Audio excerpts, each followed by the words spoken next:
Trading buddies, here is my number one trading buddy, Ash, who's going to talk all about data. G'day, mate. Hello, buddy. How are you? Good. How's the break going? Oh, it's going great.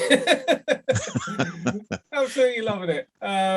Yeah, I mean, it's not a full break because I've still got a 5-year-old to run around after. So it's I was going to call it a busman's holiday, but it's very, very different. But it's quite nice just to kind of get away from some charts and bits and pieces like that. Yeah, look, it kind of clears the head a little bit, doesn't it? I think so. Yeah, I think it's necessary. I'd encourage anybody to take a break. It's actually quite good practice as well, not to trade for a little while.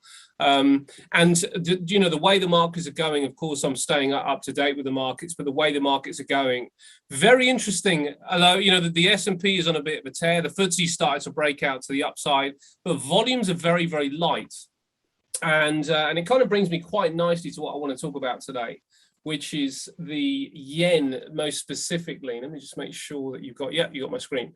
So the yen most specifically is the most interesting this week in accordance to the COT data, alongside the Aussie, which I'll touch on as well.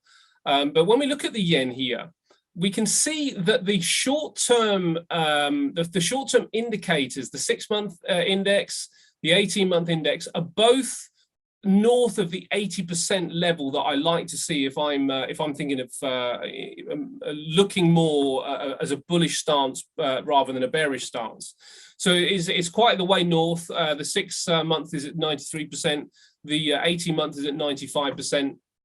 And when we look at what's been happening over the last week as well, from Tuesday to Tuesday of last week, 11% have extended their longs and just a little bit coming off the shorts as well.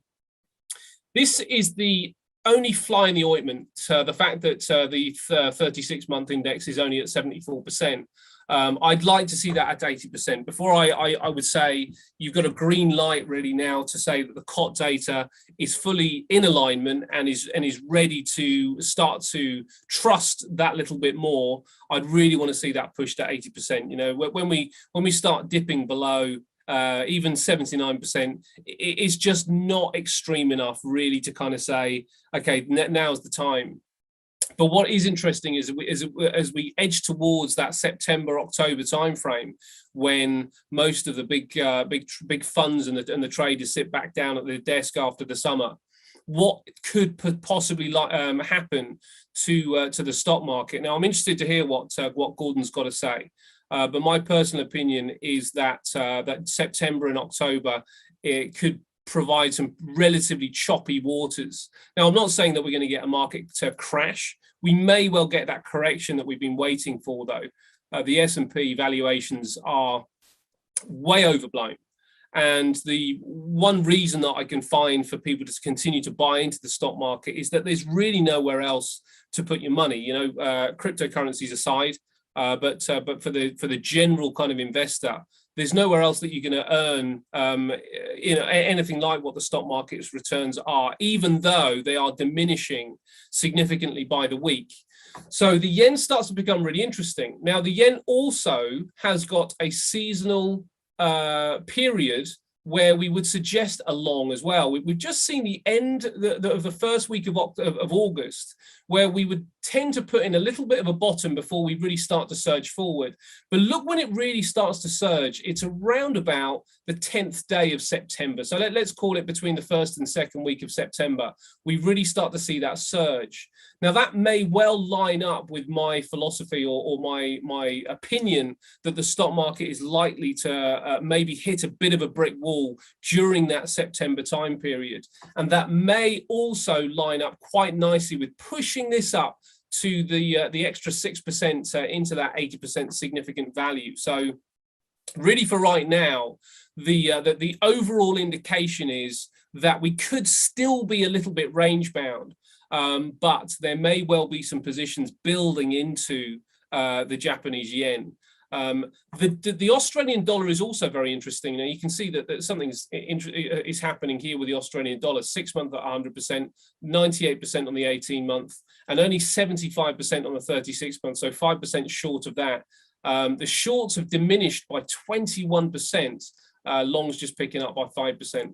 If we check the seasonality on this, this doesn't really suggest that we get the rally until October. So that doesn't really line up that well with COT and seasonality, which is why we are pushed more towards the yen. The risk on aspect would suggest the Aussie. The risk off aspect would suggest the yen. So we're quite nicely balanced at either end of the scale, depending on people's opinion of how they want to interact with the global economy in the coming months. And if they believe that the global economy is likely to see some pressure, the yen looks to be the better place to be right now. So yeah, just to kind of summarize, mate, the Japanese yen is looking interesting.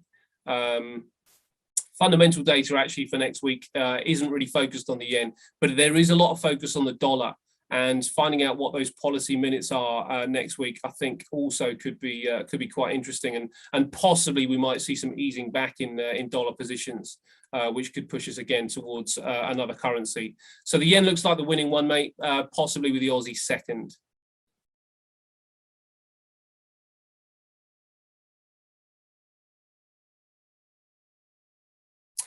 Is that to do with people's sentiment thinking that the yen is safe? Yeah, absolutely. If we were to see the stock market come back, then the likelihood is that that the yen would probably do quite well off the back of that alone. So you know, the stock market is overvalued. There's no question. And if you look at some of the metrics, you can see that people aren't quite as confident at these particular levels.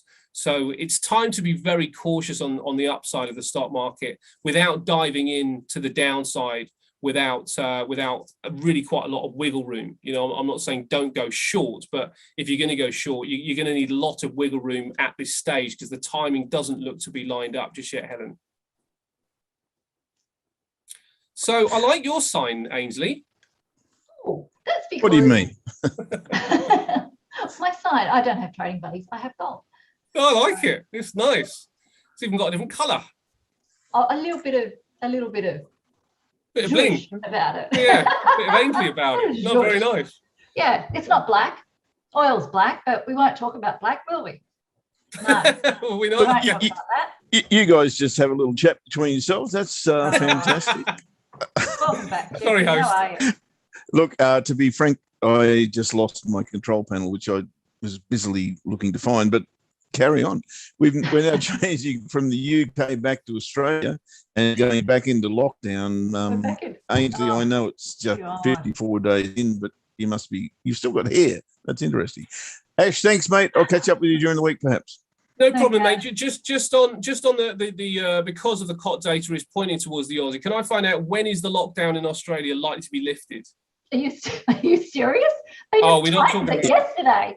The entire New South Wales is in lockdown. We've got 8 million citizens in lockdown. I think Geoff's safe, and I think parts of Western Australia are safe, but that's about it. So they've actually tightened restrictions as of 5 p.m. yesterday. We would really, really like to know when this light at the end of the tunnel, which isn't an oncoming train, will be lifted. The vaccination rate has actually exponentially increased during this lockdown, which is possibly a good thing out of all of it happening. But when it's going to lift, don't know. They said 2 weeks after 3 weeks of school holidays, Ash. So that was 3 weeks ago. So we were in lockdown for 5 weeks. The kids sort of rolled school holidays into the first 2 weeks of school, and then it was like, this is serious, and now we're halfway through term. So there is actually talk that the girls won't even go back to school this year. Okay, well, avoid the Aussie for right now. If you could block your ears for just a minute, I'll add my opinion to that. I think New South Wales is out of control, and the reason I say that is because there's still so many cases out in the community. I think only vaccination can save New South Wales at the moment, and until that gets to a reasonable figure, and the vaccination gets to a reasonable figure, 70%, they're talking 70, 80%.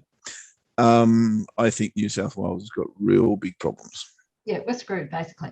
So what they've actually done, actually give you an indication of how serious they're now really taking this, is that they've got the military deployed. We can't even leave 5 kilometres from our house, and we can only go out for exercise, to shop. One person can only go out and do shopping and medical appointments or essential work. That's it. So 5 kilometre restriction.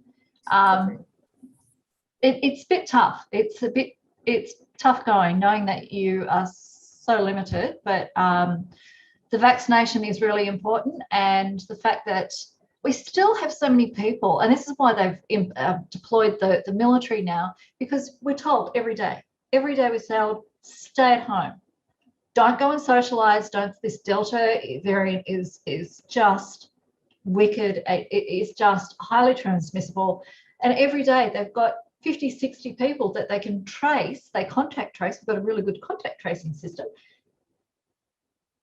50 or 60 people, just, the rules didn't apply to them, and they go and affect 5 or 6 people in their home, and oh my goodness, I've infected my kids, my family, or whatever. And it's just, which bit of this are they not getting? Sorry, I'm off on a tangent because it's. I'm going to say really, the Aussie really the Aussie does me. the Aussie does track gold a little bit. Is that Yeah, let's get on to postpartum? gold. Is that about to change? So sorry. Look, it just follow the instructions. It's not that hard.